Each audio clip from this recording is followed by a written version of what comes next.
एक योगी की आत्मकथा परमहंस योगानंद जी में आपका एक बार पुनः स्वागत है। आप सभी को मेरा नमस्कार।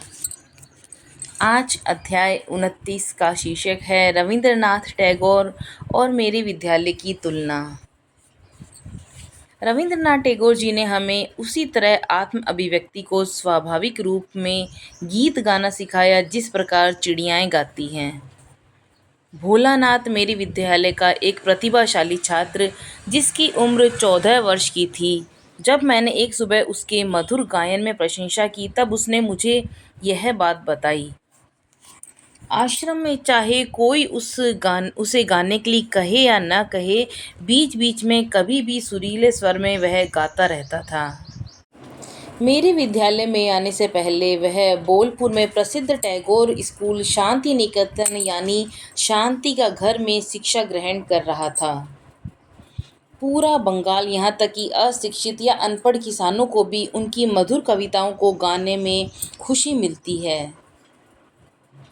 भोला और मैंने साथ साथ टैगोर के गीत गाए और उन्होंने हजारों भारतीय गानों को धुन से सजाया है। उनमें से कुछ उनकी कविताएं और कुछ प्राचीन गीत हैं। हमारे गाने के बाद मैंने कहा, मैं रविंद्रनाथ जी से उनके नोबेल पुरस्कार पाने के बाद मिला था। भोला उस कहानी को जानने के उत्सुक था। उसने मुझसे पूरा वृतांत सुनाने के लिए कहा। मैं उनकी ओर इसलिए आकर्षित हुआ क्योंकि उनमें बिना डरे अपने आलोचकों को दो टूक जवाब देने का साहस था। मैंने हंसकर कहा। मैंने उसे बताना शुरू किया। तत्कालीन विद्वानों ने उसके बंगाली काव्य में नई शैली लाने के लिए बहुत कड़ी आलोचना की थी। उन्होंने लोक शैली और शास्त्रीय शैली को आपस में मिला दिया, जो संगीत के पूर्व निर्धारित नियमों के विरुद्ध था, और संगीत के पंडितों को यह एकदम भी रास नहीं आया। उनके गीत मन को छू लेने वाले होते थे। साथ ही उसमें गहरे दार्शनिक सत्य का समावेश भी होता है। इसलिए उन्होंने उस समय के प्रचलित साहित्यिक तरीकों की परवाह नहीं की।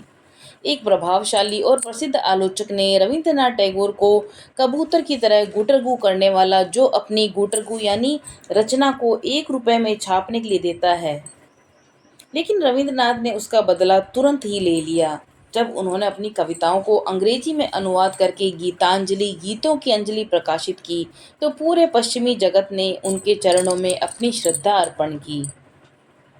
पंडितों से भरी एक ट्रेन, जिनमें उनके आलोचक भी शामिल थे, उन्हें बधाई देने और उनका अभिनंदन करने शांति निकेतन पहुंचे।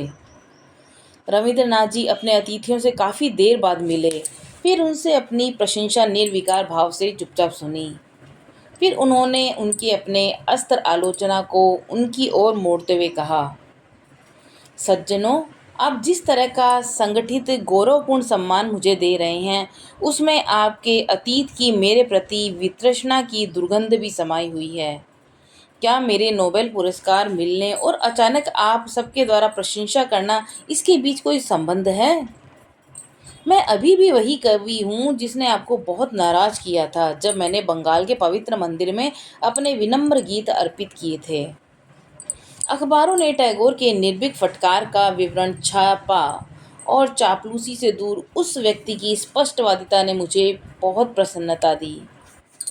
मैं बोलता गया। कलकत्ता में मिस्टर FC एंड्रयूज, जो श्री रविंद्रनाथ जी के सचिव थे, उन्होंने मेरा उनसे परिचय करवाया। उन्होंने सादी बंगाली धोती पहनी हुई थी। वे टैगोर जी को प्यार से गुरुदेव कहकर पुकारते थे। रविंद्रनाथ टैगोर जी ने शिष्टता पूर्वक मेरा स्वागत किया। उनके व्यक्तित्व में आकर्षण, संस्कृति और शालीनता टपक रही थी। उनके साहित्यिक पृष्ठभूमि में मेरे द्वारा पूछे गए प्रश्नों के उत्तर टैगोर जी ने मुझे बताया कि उनको प्राचीन धार्मिक ग्रंथों और शास्त्रीय संगीत के कवि विद्यापति से बहुत प्रेरणा मिली। उनकी यादों से प्रसन्नचित्त होकर मैं एक पुराने गीत पर उनके द्वारा बनाई गई धुन को गाने लगा। अपने प्रेम के प्रकाश को जलाए भोला और मैं अपने विद्यालय के मैदान में खुश होकर गाते हुए जा रहे थे। रांची के स्कूल की स्थापना के 2 वर्ष बाद मुझे रविंद्रनाथ जी से शांति निकेतन आने का निमंत्रण मिला। कवि अपने अध्ययन कक्ष में बैठे हुए थे। पहली बार की तरह इस बार भी उन्हें मुझे देखकर लगा कि वे एक पुरुषत्व का मुझे उन्हें देखकर लगा कि वे एक पुरुषत्व का एक उत्कृष्ट मॉडल थे, जैसा हर चित्रकार उस तरह का चित्र बनाने की कल्पना करता है। उनके तराशे हुए नए नक्श, कुलीन सामंती चेहरा, लंबे केश और लहराती हुई लंबी दाढ़ी, उनकी बड़ी बड़ी भावुक आंखें और देवदूत सदृश मुस्कुराहट, उनकी आवाज़ में बांसुरी जैसी मधुरता सचमुच सबको मंत्रमुग्ध कर देती थी।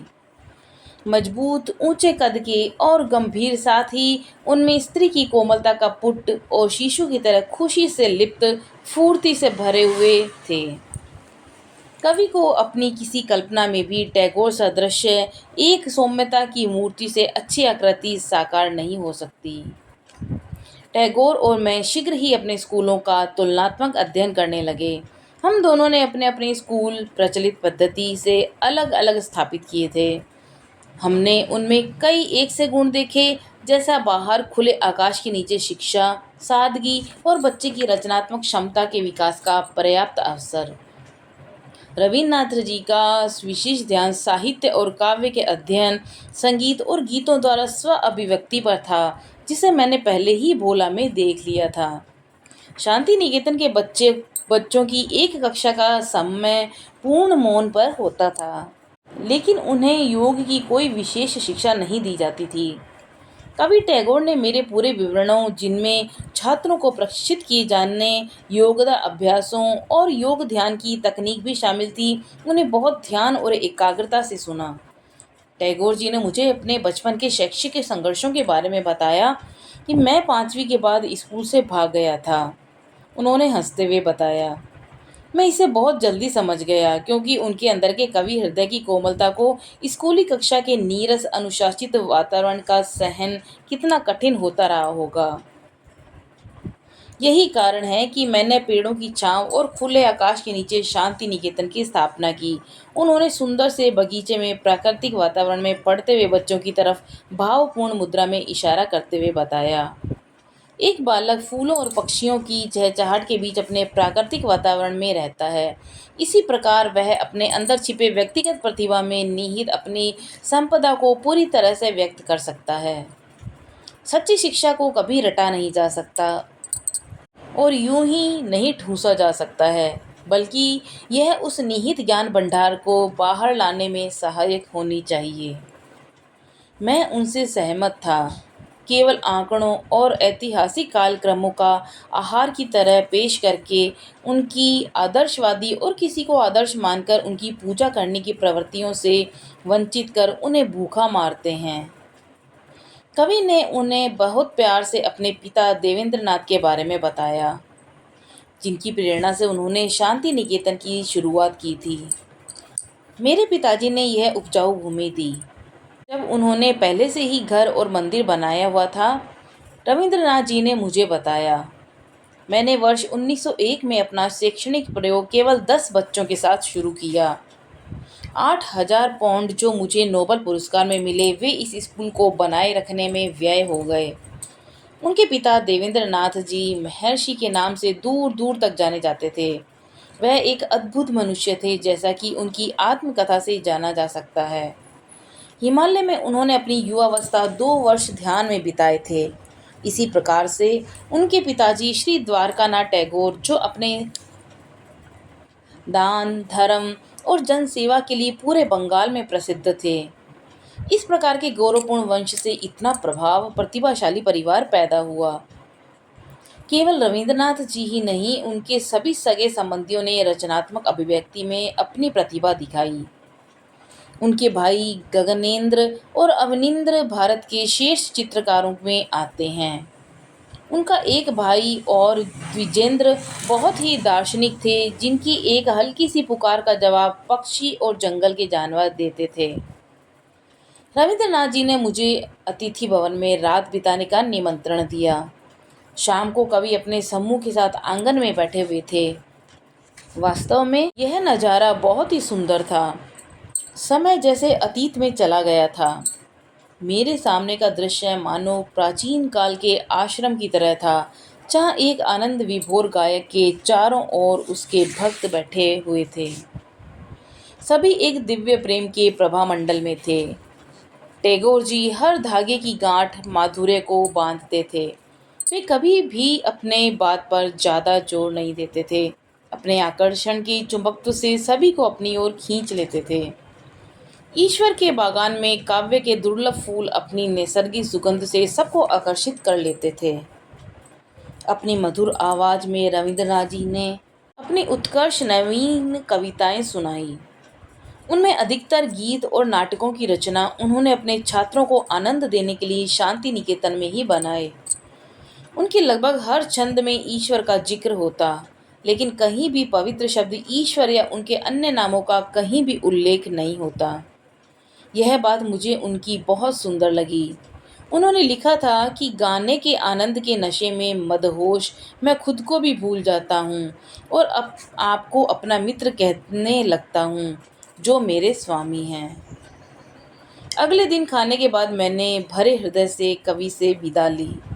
मुझे खुशी है कि उनका छोटा सा विद्यालय अब एक अंतर्राष्ट्रीय विश्वविद्यालय विश्व भारती बन गया है।